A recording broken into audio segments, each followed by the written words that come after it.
Today on Sekulow, another Biden failure. Al-Qaeda's Afghanistan resurgence. Keeping you informed and engaged, now more than ever. This is Sekulow.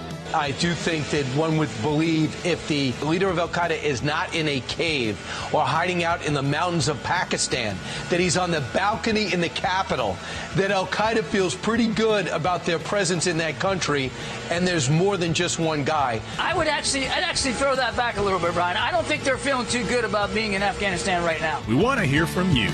Share and post your comments or call 1-800-684-3110. If they were worried about it, they'd be hiding in Pakistan, where we couldn't even find them.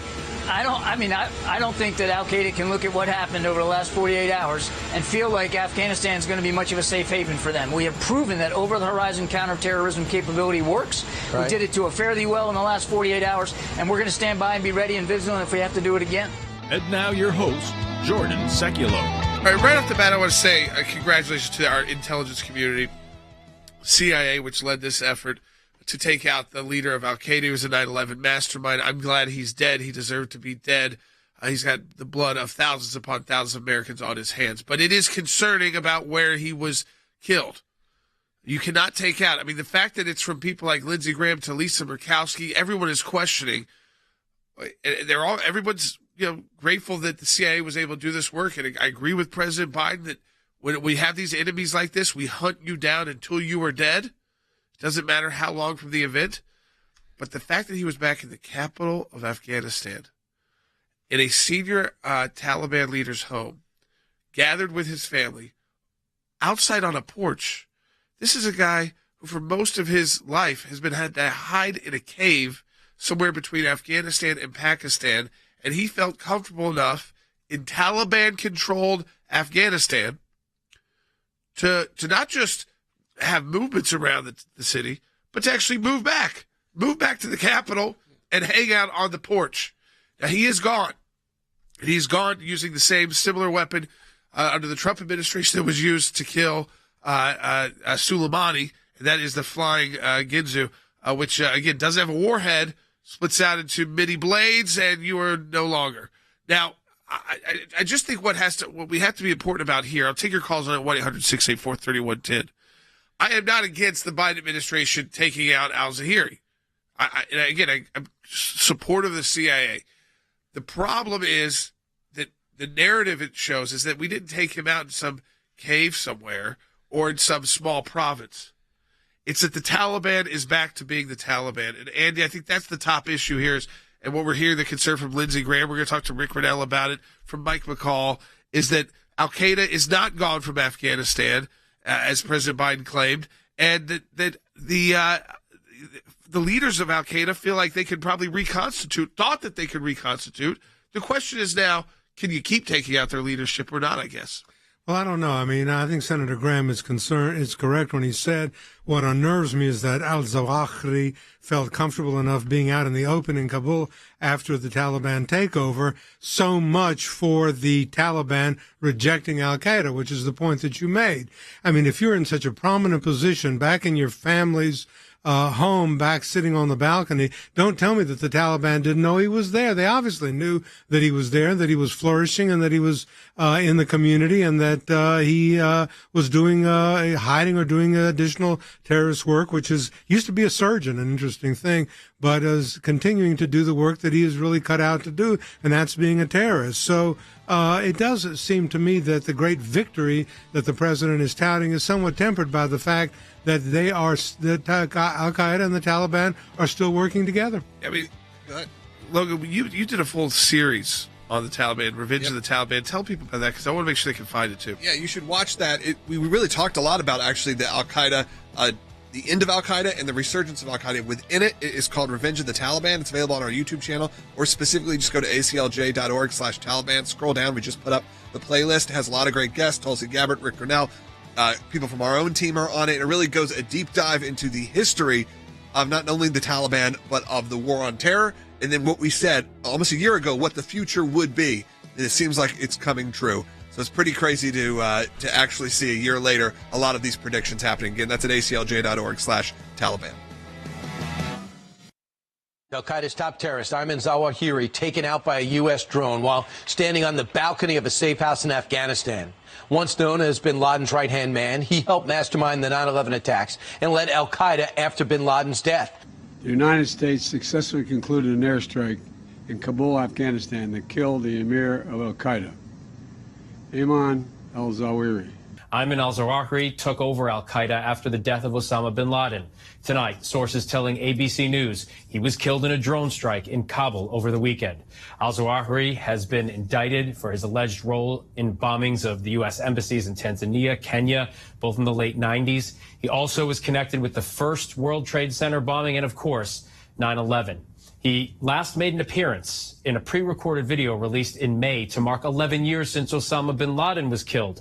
This would be an over-the-horizon strike with very little capability for collecting intelligence within Afghanistan. This was a significant hit. He returned to that house to reunite with his wife and children, that they don't believe he ever left that house, but that he frequently went out on that balcony, and that is where they targeted him, right on that balcony. We knew even before we left Afghanistan that there was going to be a small number of al-Qaeda in Afghanistan. They already were there. We still believe the number is very small, but that they're there. It shows how confident and how arrogant, one might say, the Taliban have become. That even after swearing that they would never host al-Qaeda leaders again, that they would never go back and repeat the past, that they don't just have an al-Qaeda leader, they have the al-Qaeda leader. He's hosted right in the center of Kabul. He's there for months. And it shows that they believe they can do whatever they want.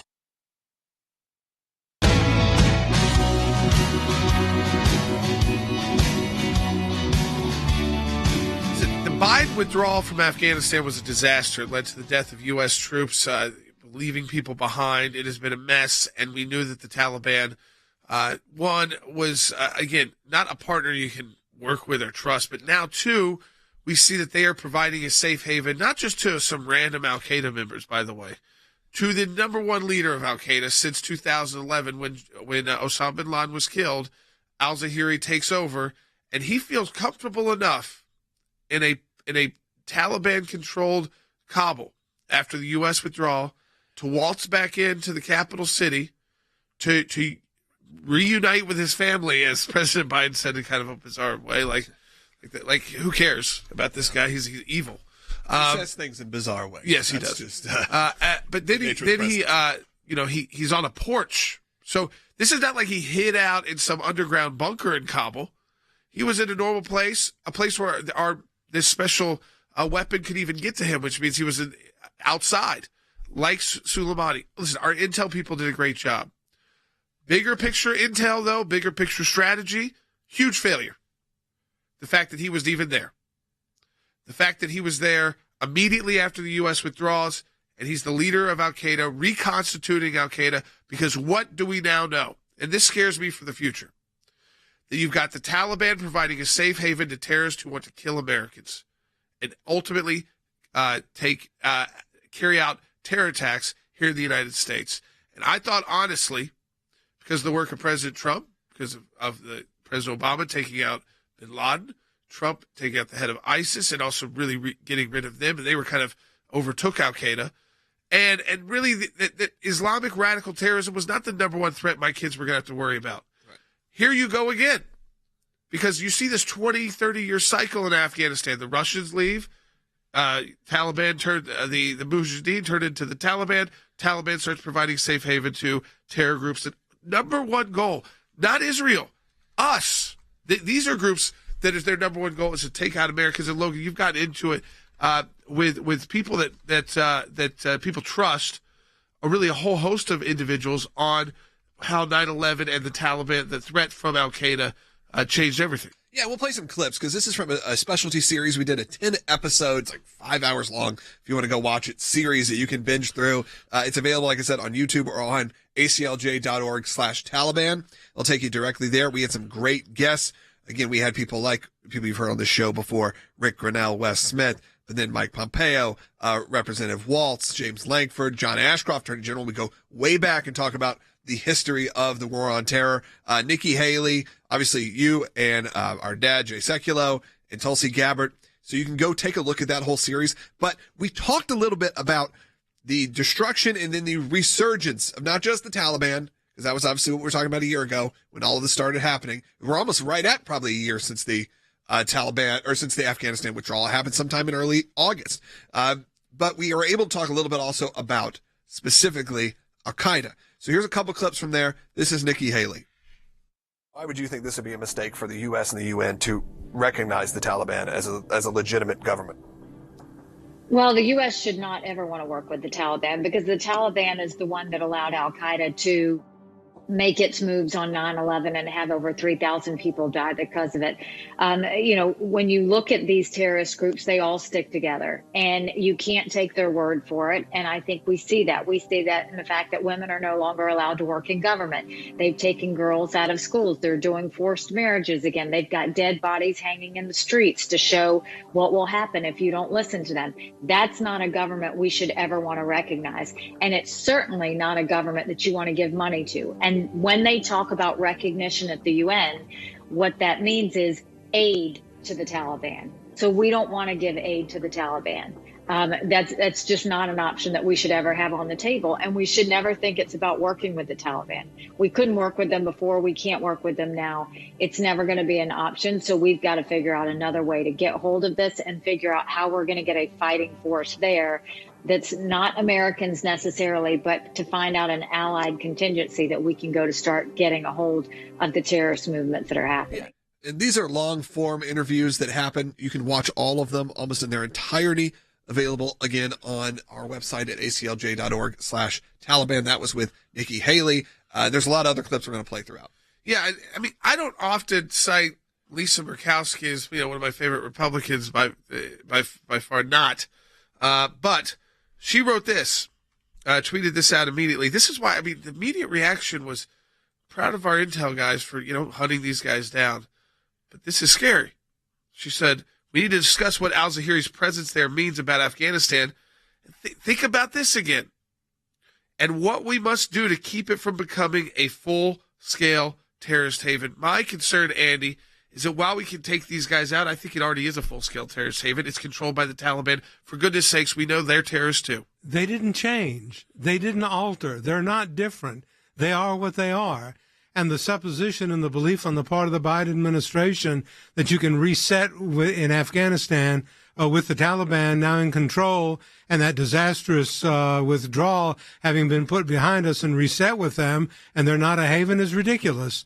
The idea that al-Zawahiri can be in the midst of them sitting on his balcony is known to the Taliban leadership, known to the senior aides. The idea that they are somehow changed or altered, or that they have now seen the light and they can live in a civilized society in a civilized fashion is ridiculous. And I agree with you, Lisa Murkowski, not my favorite Republican, not a person you can really lean on, but she was right in this respect. Lindsey Graham said, what a brazen show of alliance. He's already called it that, an alliance between al-Qaeda and the Taliban.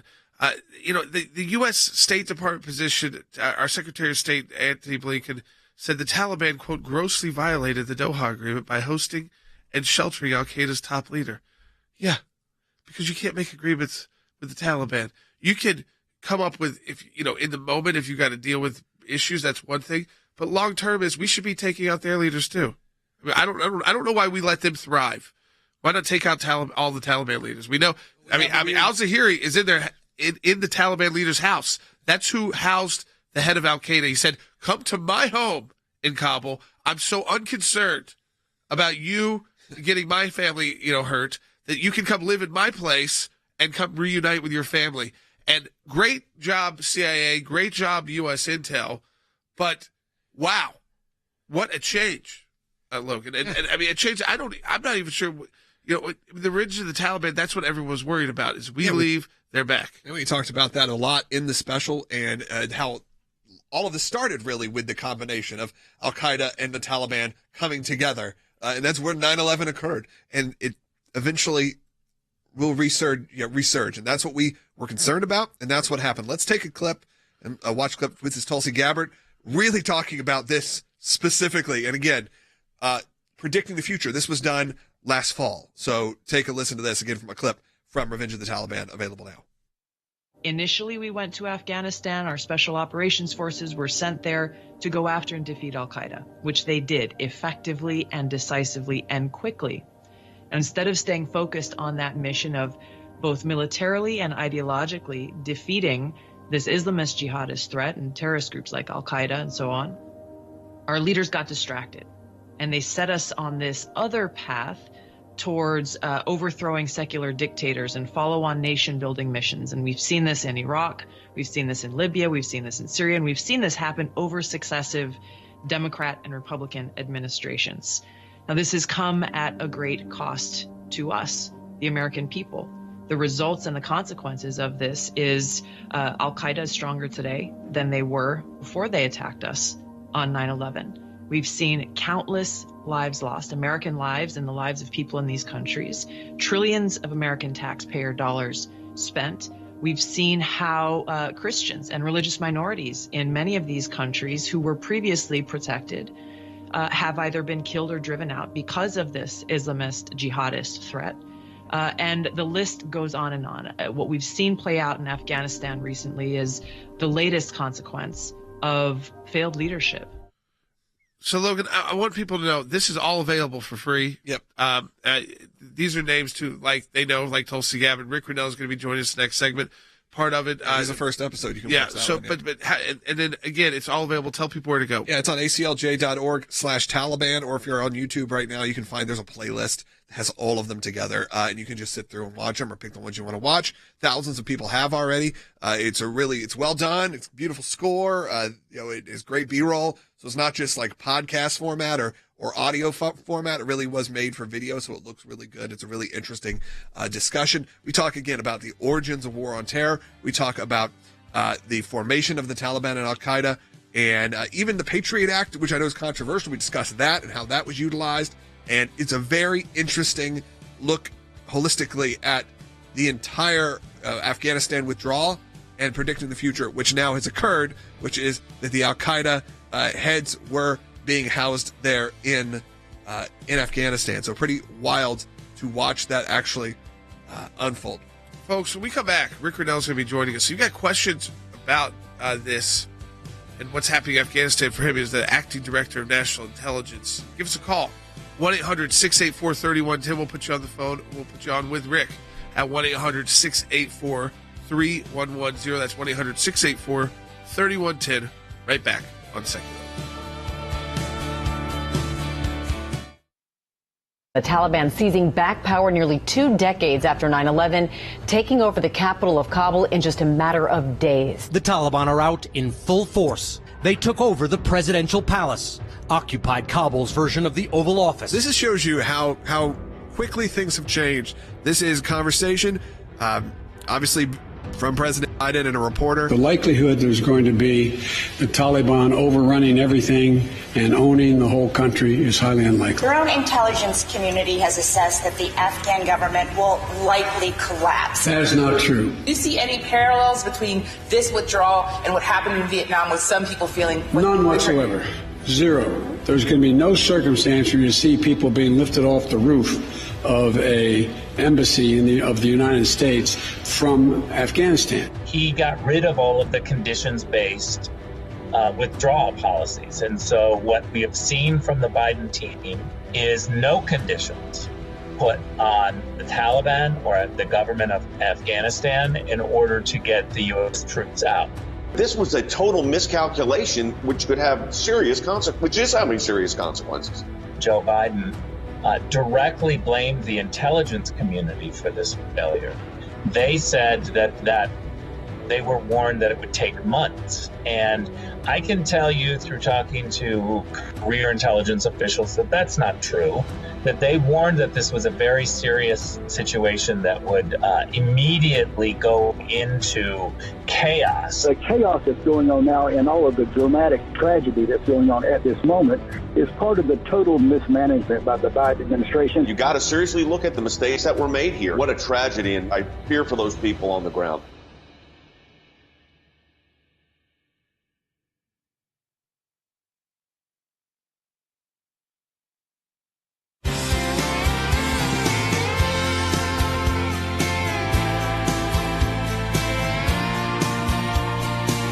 right, welcome back to Sekulow. I want to do a little bit of flashback. Rick Riddell's joining us now. This is President Biden just about a year ago. Not too much longer than that, last August. Take a listen. What interest do we have in Afghanistan at this point with al-Qaeda gone? We went to Afghanistan for the express purpose of getting rid of al-Qaeda in Afghanistan, as well as getting Osama bin Laden. And we did. Well, the problem is we didn't get rid of al-Qaeda in Afghanistan. Specifically, their leadership decided it was a safe enough place to go hang out and live in the capital, whereas President Biden said reunite with his family. And it's senior Taliban officials, by the way, home.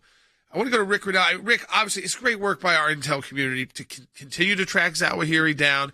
He thought he was in a place where he could kind of reemerge and it feels safe. He shows up in Kabul. But what it really tells me is that while we took advantage of him thinking that I'm finally in a safe place, that he is, in a sense, the al-Qaeda leaders are in a safe haven. And they will learn from this, hey, maybe we can't be on the balcony, but we certainly have allies in the Taliban who are going to put us up in their homes and let us operate. And it's exactly what the al-Qaeda is looking for, is how to start planning more attacks. They need a place to do it. Let's be clear on what this was. An al-Qaeda terrorist was the guest of a cabinet member in Afghanistan. This is sad. This is outrageous. Think of all of the people in the United States, taxpayers, our soldiers who've been on the front lines. Think of all of the sacrifices that Americans have made over the 20 years of trying to do something good in Afghanistan. And yet Joe Biden evacuated us out in a reckless way. And we clearly see now that those 20 years of trying to do some good was wiped out because of the fleeing that Joe Biden did. Politicians undercut American servicemen, American taxpayers. It's so outrageous to see what's happening. And I have to say that, Joe Biden being proud that he got 90% of Americans out, leaving 10% behind, is perhaps one of the reasons why he's got the lowest popularity of any president in the history of polling. Yeah, and Rick, I would think that this is going to, again, they're going to try to use this politically, obviously. But the bigger picture is, yes, great intel. We got Zawahiri. But the fact that he was back in the capital city, that he's no longer hiding out, that he's not in some cave, that he's that public. And you got to imagine how many more other Zawahiris are. I mean, they're already talking about who's next in the al-Qaeda leadership. And like I said earlier, it kind of felt like we had made some huge gains against radical Islamic terrorism to a point where it was not our top fear all the time in our own country as Americans, when we were used to that rash of attacks and ISIS-inspired attacks. And I worry that this kind of safe place for these bad actors is exactly how we get to that. May not be today, but maybe few years down the road, because they get a place where they have allies that have a government structure and they can plan. Look, under the Trump administration, we had al-Qaeda on the run, we have terrorists on the run. And in the Biden administration, you have al-Qaeda literally coming back as guests of the Afghanistan government. They are flaunting this comeback. They are coming out and signaling to us that they are back and they are in a safe haven and they're celebrating and they're guests. We are responding to them really flaunting their ability to have a safe haven. And so this should not be celebrated in any way. It should be a red flag to what is coming when they are deciding to come out and flaunt the fact that they can have a safe haven, they have a country that gives them aid and comfort. Then it's only a matter of time before they make another attack. They're planning it right now, and they have safe space to do it, and their network is reconstituting. And this is a disaster for America. Mark my words, we are going to have an attack because Joe Biden does not know how to be a leader and crush the terrorists. His weak policies have welcomed them back. Yeah, scary stuff. I want to switch just a second to Taiwan. So Nancy Pelosi's touched down. We saw a lot of military action by the Chinese, but ultimately here, is this a loss for the Chinese that they weren't able to scare her off, even using the Biden administration, or do you think it just all got so muddled up by the end? What's kind of your take? Look, we have to get to the position where we recognize that we have to have good relations with China. We shouldn't be sticking them in the eye. But right now it's a crisis. They have been allowed to take over our universities. They've been allowed to spy on us recklessly. We have bad policies when it comes to the supply chain being in China and us beholden to that supply chain. We've got to fix these policy problems. But we also have to recognize that, like Donald Trump showed us, you can be very tough. You can put tariffs on the Chinese. You can demand that they have better behavior. But we don't need to be sticking them in the eye. We don't need to be creating enemies. And I think that there's a way that we can stick up for America without trying to cause wars and conflicts. Finally, it's a big primary day. There's more this week. What do you? Where would people, if people are watching tonight, what races are you watching, Rick? Well, I'm in Arizona right now, Jordan, working hard for the 4 Trump-endorsed statewide candidates in Arizona: Kari Lake, Blake Masters, Abe Hamadeh. These are individuals who earned President Trump's endorsement, and I think it's really important that we get out and vote. So I'm here in Arizona. Hopefully we have a big celebration tonight. I'm watching the Michigan races as well. Missouri. Jesse Jensen in the Seattle suburbs is running. I really like Jesse. He's a friend of mine, so I'm watching that race closely as well. Awesome. Well, Rick, as always, it's great to have you. Thanks for being able to hop back on with us today after this news last night. And again, I think it is, Andy, what concerns me here, we hear from Rick. He was the head of the director of national. I mean, he knows the layout and the fact that this happened so quickly. I mean, just within a year, he's the head of al-Qaeda's waltzing back into the Capitol. Yes, our guys got him, great. But how many other guys that are not names that we know of, because 9/11 was a long time ago, that are reconstituting as we speak and using a gigantic Afghanistan with lots of places to hide as a safe haven? Lots. And they're there. And don't think that they're not there. They are there. They're hiding in all sorts of places. Operatives of al-Qaeda have found a refuge with the Taliban in Afghanistan, and to deny that is ridiculous. Again, I applaud military intelligence. I applaud the United States military efforts, but it really belies the fact that we have miscalculated, and this administration has miscalculated the fact that al-Qaeda and the Taliban are one and the same and are working together and are going to continue to work together. And all the sacrifices that we made in Afghanistan may have been for naught. All right, folks, we come back and update on some of these elections that are going on and votes. There's a huge life vote tomorrow in Kansas as well. So we're going to update you on that. Some of the other work the ACLJ is doing on life as well.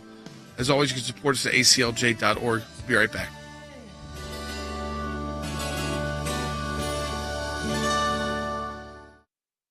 In my time in service, both as the CIA director and as Secretary of State, I watched the good work that the ACLJ was doing here in the States and all across the world. The ACLJ's work at the UN overseas is incredibly important. We have on our team policy experts. They're all engaged in foreign policy issues. We actually try to go in and do something positive and actually affect change. We had a series of cases primarily dealing with religious liberty. Nations that had more religious freedom had better democracies. We've taken the First Amendment, and that has been our cornerstone. It's to defend the rights of people of faith. We not only hold our government accountable, but we hold other governments accountable. You have to actually be committed to fighting it out, or else you'll never win. Your support of the ACLJ enables us to do all of this. Go to aclj.org today. That's aclj.org. keeping you informed and engaged. Now more than ever. This is Sekulow. And now your host, Jordan Sekulow. All right, welcome back to Sekulow. We are taking your phone calls too at 1-800-684-3110. That's 1-800-684-3110. In the second half hour, we'll take your calls on al-Zawahiri. We'll take your calls on what do you think at this point. Now you've heard kind of our discussion. How concerned are you about the U.S. again having to deal with this like top threat on all of our minds of radical Islamic terrorism and trying to strike inside the U.S. They are obviously reconstituting, using Afghanistan to do that as a safe haven. It's great that we took out their leader, al-Zawahiri, who has been the leader since bin Laden was killed, a decade ago. But he felt brazen enough to head to the capital of Afghanistan and be on a porch outside. So obviously he was being tracked. But and guess whose porch it was? As Rick said, a member of the Taliban government's cabinet. So you have direct link there between high-ranking Taliban officials and the top leader of al-Qaeda. So do you believe that because of the actions of the Biden administration, because, again, this one, I get to celebrate that we got the bad guy, but where we got the bad guy is actually more scary than getting the bad guy to some extent. 1-800-684-3110 if you want to talk to us on air. Listen to this question. Jake Sullivan, National Security Advisor to President Biden, got Byte 29. We just heard that al-Zawahiri was downtown Kabul with Taliban assistance. What does this say about the relationship between the Taliban and al-Qaeda? Well, first, we do believe that senior members of the Haqqani network, which is associated with the Taliban, knew that Zawahiri was in Kabul. There may have been other members who didn't, and we are communicating directly with the Taliban about their obligations not to allow al-Qaeda to use Afghanistan as a basis for plotting. So there you go. They know this, but they have obligations. This is like, I don't know. It's like dealing with it. It's like making a deal with the devil. You can't. They don't meet their obligations. Like Iran nuclear deal. But these are the same guys who want to go. It's Jake Sullivan. They want to rush back into the Iran nuclear deal, and we're gonna let al-Qaeda know and the Taliban, you're not meeting your obligations since we evacuated from your country and abandoned Americans there and a lot of our allies there and Afghanis who have worked closely side by side with Americans for a decade. But by the way, because of their international obligations with the U.S., certainly they won't become a safe haven for terrorists. It's a huge concern. Let me go to Steve in Oregon on line one. Hey, Steve. Hey, how you doing? Thanks for taking my call. Hey, it's really great that we took out this guy. Sure. And I know we're afraid of retaliation. I'll tell you exactly where it's going to come from, the Mexican border. They're already trying to get through. I mean, how many have they not caught? Yeah, I mean, we hear about that all the time. We've actually got a FOIA on that because they had put up on their website that they had caught a couple of terrorists. They removed it down. It was DHS, Department of Homeland Security. We have, so we're in court over that. We're actively doing this work as we speak. Specifically, the withdrawal in Afghanistan. We have FOIAs on that. The removal of the announcement that there were terrorists captured at our southern border. And like you said, see, how many are not encountered at the border? By the way, these guys, again, by look, appearance, if you got thousands of people coming across, and you're talking about Central America, they could blend right in if necessary. And it's so chaotic at the border. How many are already here? But what they always need is a place to plan, to really be able to put resources together, and that's what we now know Afghanistan has become. Unfortunately, we've learned that through what we can all celebrate is the killing of the head of al-Qaeda, mastermind of 9/11. Wonderful.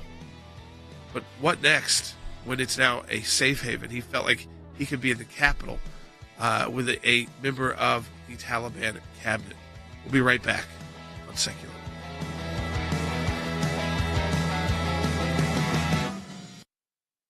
For decades, the ACLJ has battled tirelessly toward the goal of seeing the Supreme Court overturn Roe v. Wade.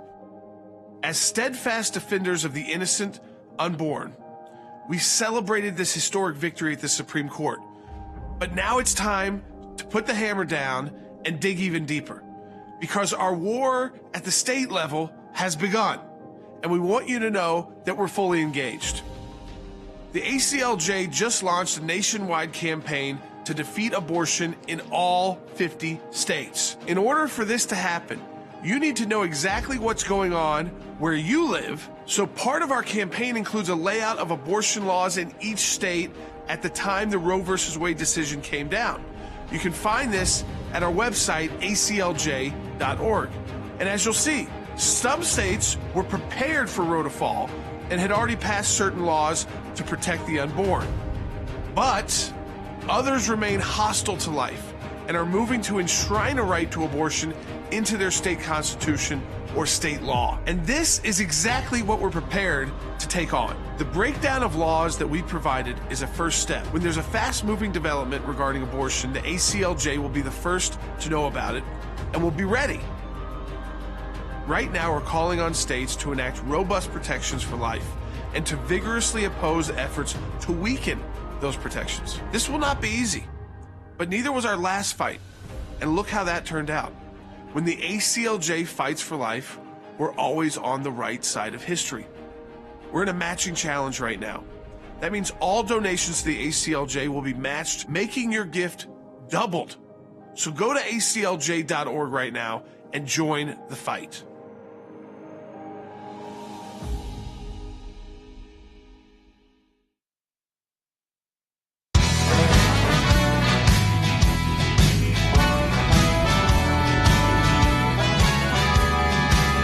All right, welcome back to Sekulow. In this segment, I want to take your phone calls, 1-800-684-3110. There's a lot going on life, of course, in the post-Roe versus Wade world that we are all living in, especially in your states. Today alone, Kansas, the first time voters, not just legislators, but voters are going to the polls right now.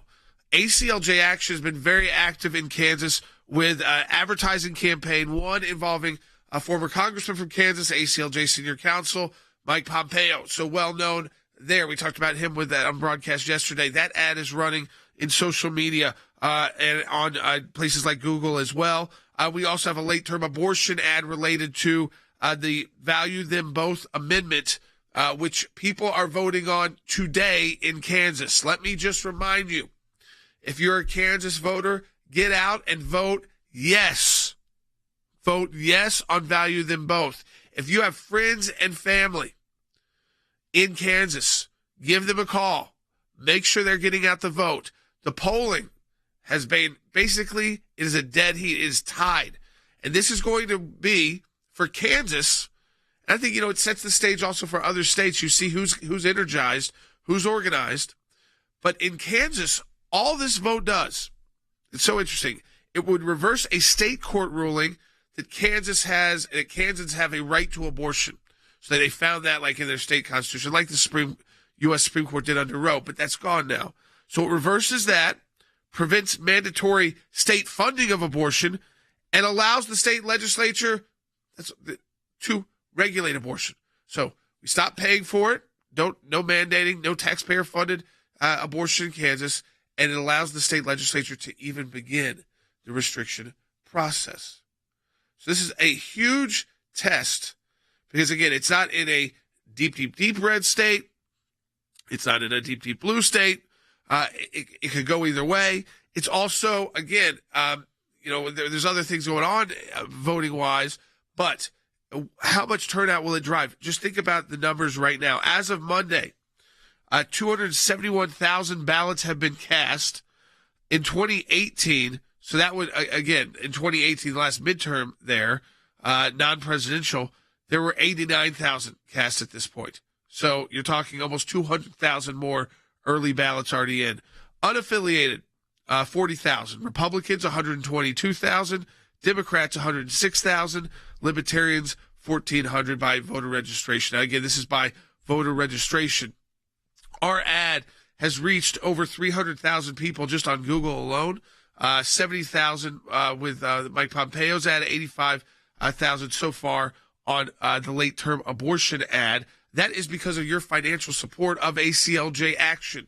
Remember, it is a separate entity. While it's a sister organization, separate entity from the ACLJ. So it has its own staff. It does its own work, like the ads we're talking about.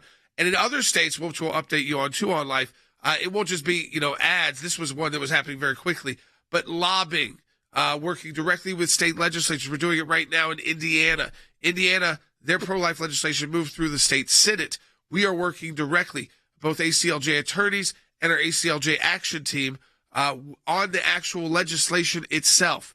So I want you to support the work of ACLJ Action. It costs $25 a year to be a member of ACLJ Action, so you can do that online at acljaction.org. Click there, and you can renew. It can auto-renew, but you can make a bigger donation than that. In fact, I want to let you know, because there's a contact section there.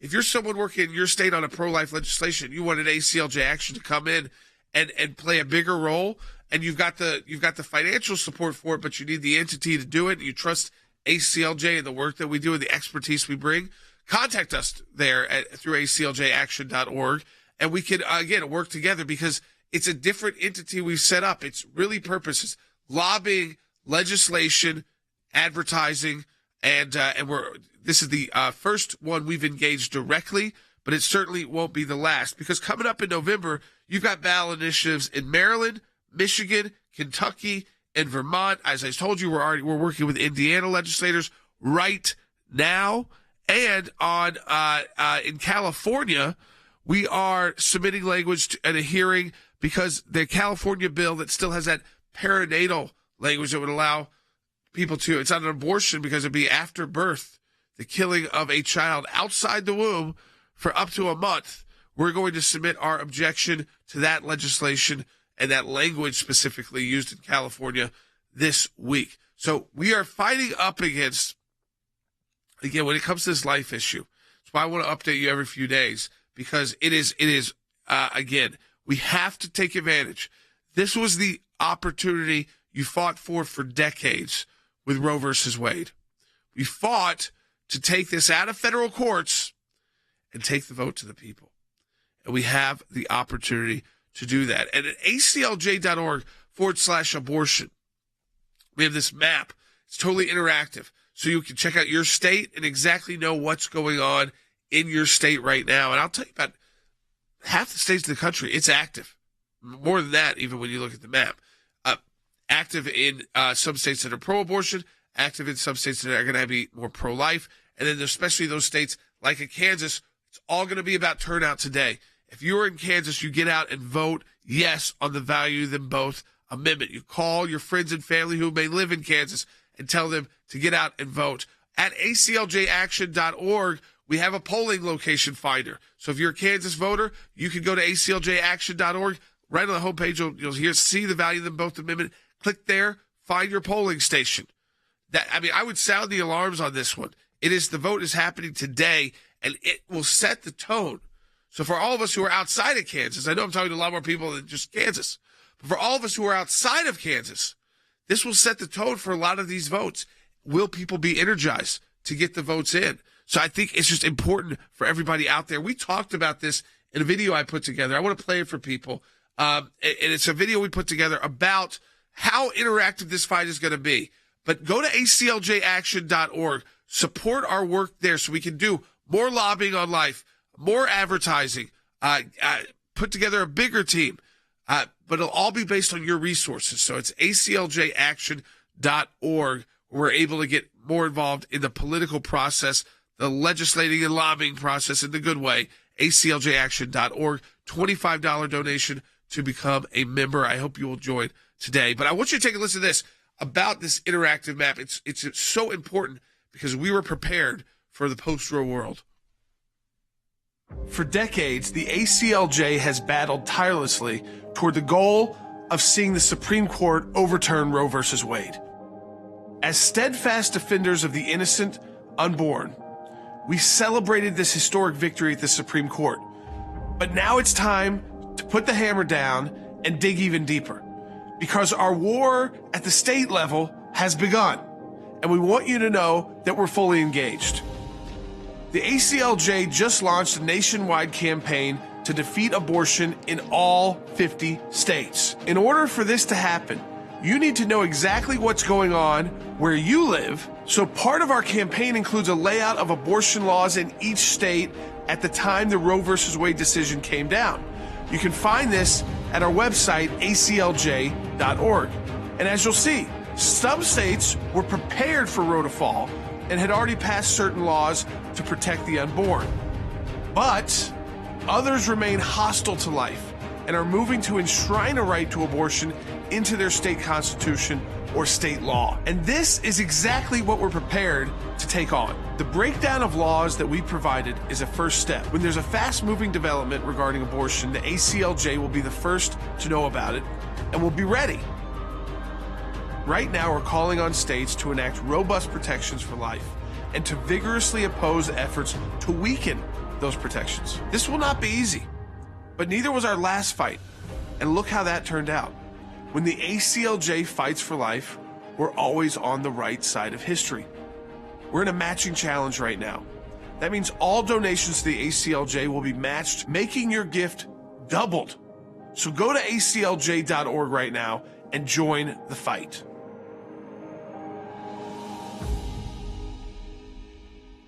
All right, folks, again, aclj.org/abortion. You can find that interactive map. Let me just go through this one more time because I think it's that important with Kansas. In Kansas, if you're a voter in Kansas, you got friends and family in Kansas, they need to get out and vote today. They have to vote, and it's clear, yes, on the value them both amendment in Kansas. Yes, on that. I will tell you, this is still way too close to call. The numbers, just compared to the last midterm election, there are 200,000 more early votes already than the last time there was a midterm election in Kansas. There's a big unaffiliated number, 40,000. That's along with another 1,400 libertarians. Now, Republicans outnumber the Democrats, but with the unaffiliated, that becomes much more difficult to figure out. And that's just early vote. So same-day voting is going to be very important here. I hope that with that big victory of Roe versus Wade being overturned, and we can start with this first vote by the people in Kansas with yet another victory. And again, it is very simple what this does. It just allows the state legislature to put any restrictions on abortion. So it's not controversial. Anything else you're hearing about it is mis and disinformation. And people need to get out the vote in Kansas today. Support the Value Them Both amendment. Go to acljaction.org to find your polling place. We'll be right back on Sekulow.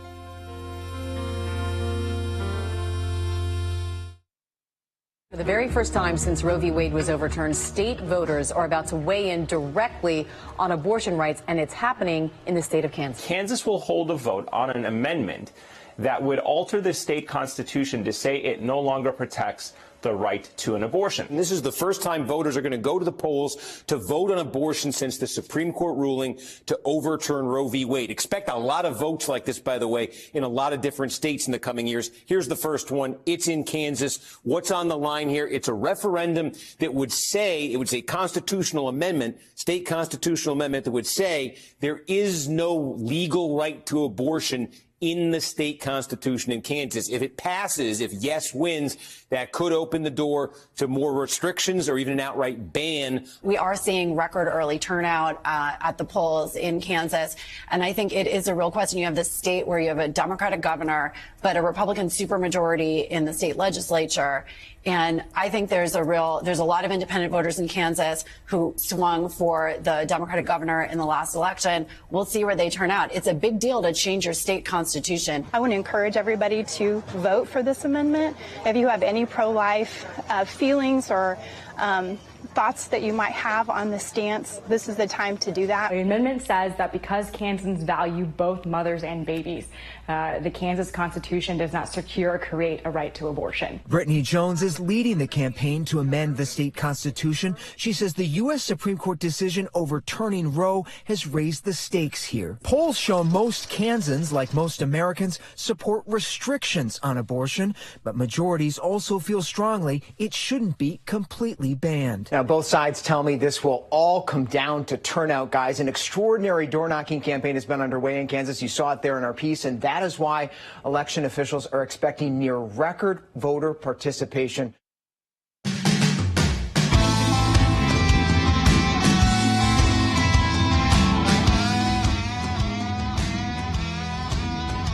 right, folks, welcome back to Sekulow. So, again, I encourage you, if you're in Kansas, make sure you get out and vote today for the value of them both. Vote yes, ACLJ action. Just to remind you, our work there, the ads that we've been running alongside with Secretary Pompeo, over 300,000 impressions on Google, over a couple 100,000 through Facebook. And again, that's just targeted at Kansas voters because it's all about get out the vote. So I encourage you to do that. We'll report on it. The outcome of that tomorrow on this broadcast. Joined now by Jeff Balaban, Senior Counsel with the ACLJ, oversees our ACLJ Jerusalem office. And Jeff, really not always surprising to say this line, so more troubling, I guess I would say, information coming out of the UN. But this time, it's especially troubling because it's the chair of the UN investigation into alleged Israeli human rights crimes. Her colleague goes on social media or does an interview and says that social media is controlled by the, quote, Jewish lobby. And that throws around, quote, a lot of money. So this would be her colleague that's also investigating Israel. Instead of distancing herself, removing that colleague, saying they should no longer be part of the investigation because of their bias, she's actually defending the colleague, Jeff. That's right. You know, they are doubling down. First of all, both she and her colleague have a long and ugly history of anti-Semitism that comes out in treating Israel uniquely in the worst possible way, in ascribing all kinds of motives and actions to Israel that literally never took place, or describing them in the worst possible way for Israel and giving every other country a wash. So the classic anti-Semitic stuff. Now they've moved on to the classic anti-Semitic tropes, right?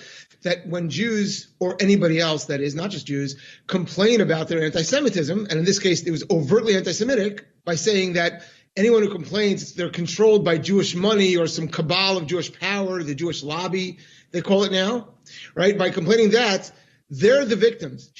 Not only didn't she separate herself from it, not only didn't she condemn him or throw him off her commission, she actually doubled down on it. And she claimed that the predatory anti-Semites, she herself, by the way, and this person, are the victims. And they're the victims of this global international Jewish conspiracy. Yeah, I mean, so that was her response back, was not that this was wrong, but that deliberately the Jewish media and these social media outlets are, in fact, trying to misstate and misquote. But we know, Jeff, the animosity there towards Israel is real. And I think what this animosity shows is it's a second animosity. They try to get away with saying, oh, it's about Israel, not Jews. This is what reminds people that it's about Jews.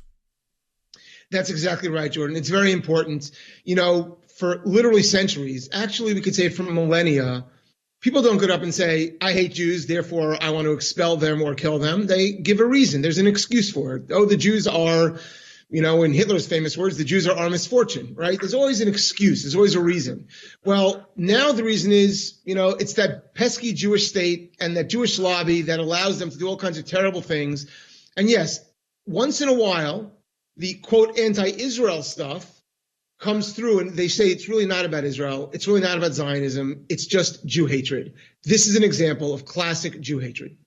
Yeah, I mean, so this to me, I mean, shows it kind of, I mean, to me, Jeff, we are active there at the UN through our status there, the European Center for Law and Justice, to expose just this and to fight back. I mean, and it's important for because I think that people listen and say, well, why do we want to have anything to do with this international body? But unfortunately, if we don't engage directly with it, this becomes very mainstream worldwide thinking, which can become very dangerous. This is not the outliers at the UN. This is mainstream.